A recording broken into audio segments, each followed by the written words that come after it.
Before we start to play with the ball, we need to get to know the ball and treat it like our friend. We need to develop the same kind of movements that a basketball player would with their hands with the ball, with our feet. So these exercises that we do now are called ball familiarity exercises, warming up exercises where we get used to moving the ball with the inside of a foot, with the outside of the foot, with our sole, and they're very, very important, and the whole basis of all the work that players would do in Brazil starts here with these exercises. So the first one, we take the ball from the inside of our left foot to the inside of our right foot. Very simple, so just tap and tap, okay, on the spot. And as we get a little bit more confident, we can do that a little bit more quickly and develop a rhythm. Then when we can do that, we can move off into space and move the ball forward and run with the ball just with that same movement. And this is a very important first practice. Okay, boys, if you could just do that.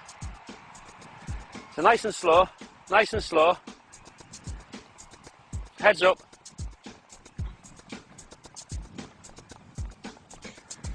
Okay, excellent. And stop. The next exercise that we're going to do, we're going to use the sole of the foot. The sole of the foot is rarely used in English football.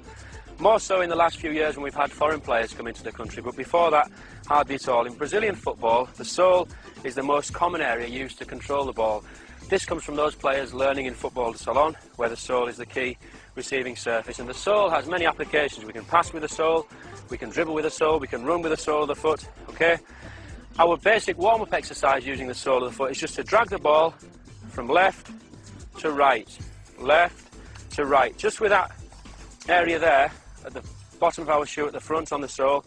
So left to right, nice and slow. And as we do it at first, just keep the standing leg planted on the floor. Because we're not used to this, at first it's not easy. But then when we get used to it, we get a little bit quicker, okay? And we can develop something of a nice rhythm. And this helps us, as I said, in dribbling moves when we're trying to beat players. Many of the dribbling moves that Brazilian players use that we've seen in the World Cup, that we've seen from Ronaldo, from Rivaldo, moves that use the sole of the foot. And this exercise is very important for us developing control with the sole. So if we can have some example, okay, off we go. Nice and wide, not too quick, nice and wide. Head up, Brad. It's important that we keep our head up all the time because in the game, we're always looking for players to pass to. We've got opponents coming to us, so to play with our head down is not very good. And from a young age, we've got to try and develop where we're doing everything with our head up.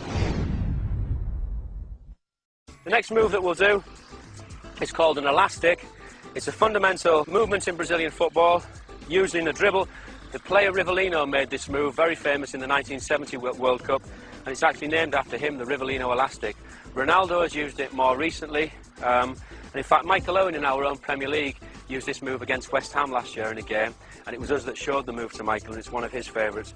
So the elastic move, we move the ball out and then in, all in one movement.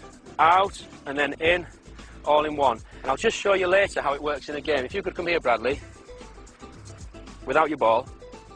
So I could be facing Bradley in a game, running at him. I'm running at Bradley fast. He's not sure if I'm going to go to his right or if I'm going to go to his left, but I could use the elastic to push out there and then pass. Come again, Bradley. Do a bit faster. Okay, so I'm running at Bradley and I go there, elastic, and I'm past him. So we could just do a few of those. Nearly, try again, push it out, try again, and back. And Mark, if I have your ball, what I sometimes like to do there is after I've done one, not just rush into the next, think maybe what I did wrong.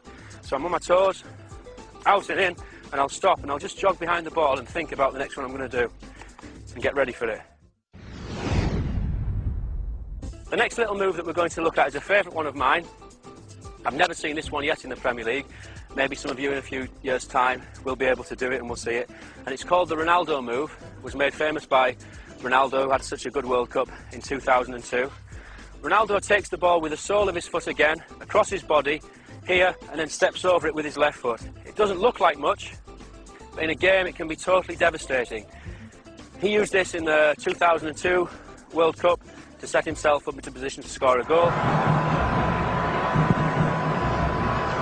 So it's roll the ball across the body, then step over with the left. Nothing more than that. And I'll just show you how it works against the defender. So I'm running up to Bradley in the game, there I go, and past him. Now it's very, very hard for Bradley to defend against that particular dribble, because as I do the first movement, I then step over with my left and it shields the ball. So at that moment, Bradley would have to foul me in order to win the ball. Ready, Brad? So I've rolled across, then step and I'm shielding. So my leg here is protecting the ball. I can push it on and run, and I'm past. Okay, let's practice the Ronaldo.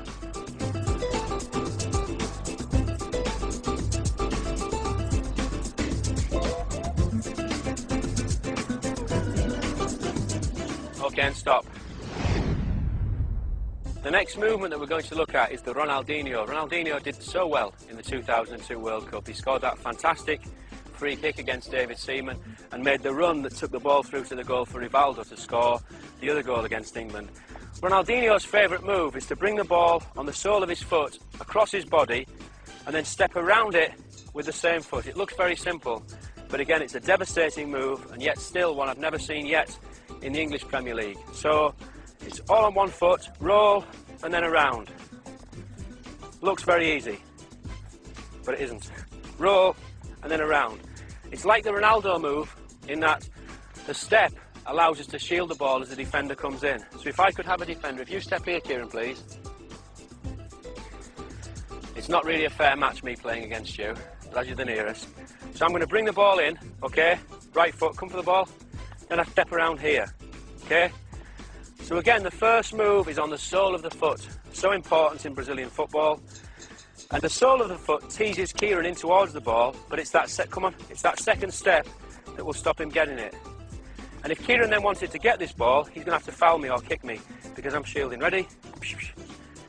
Now, after you've made the mistake, then try and come and get the ball. Okay? Ready? So, see? And I'm away from him, blocking him. Try again.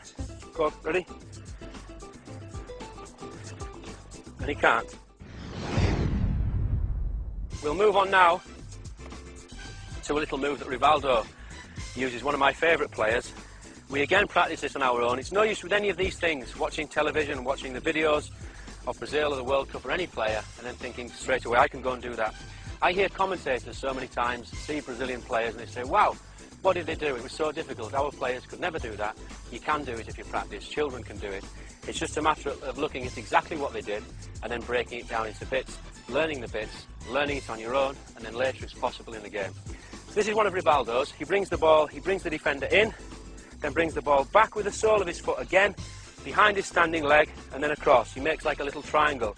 So 1, 2, 3. 1, 2, 3. Now you may say, how does that have any use to beat a defender? Well, I'll show you. James, if you can come in. James is a very good defender. He's at Huddersfield Town at the moment, a centre-back. But I still think with my little Rivaldo trick, I'll be able to beat him. In fact, this is one of James's favourites. I know that from coaching him down the years. So we're running to the defender. I show him the ball. So I go 1, 2, 3, and away. Okay?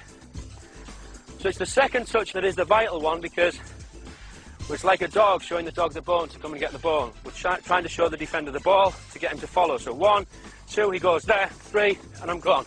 James, if you were there in the corner, I can come into the ball to James. Come on. Come on.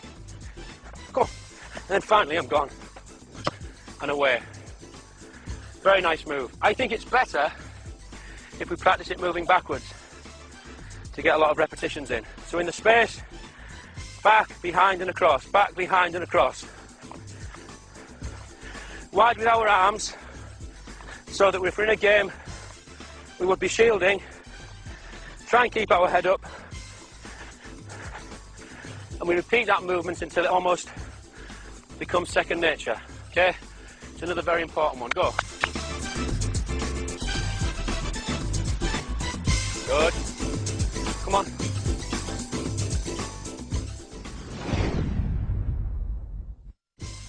This next move I named after a friend of mine, Emerson, who played at Middlesbrough. He was a fantastic, strong midfield player, great in the tackle, good at long shots, but he also had some fantastic skills. And his favourite was this little move that I'll show here. If you could come there, Adam, please. He would run into the player, look as though he was going to the player's left side and his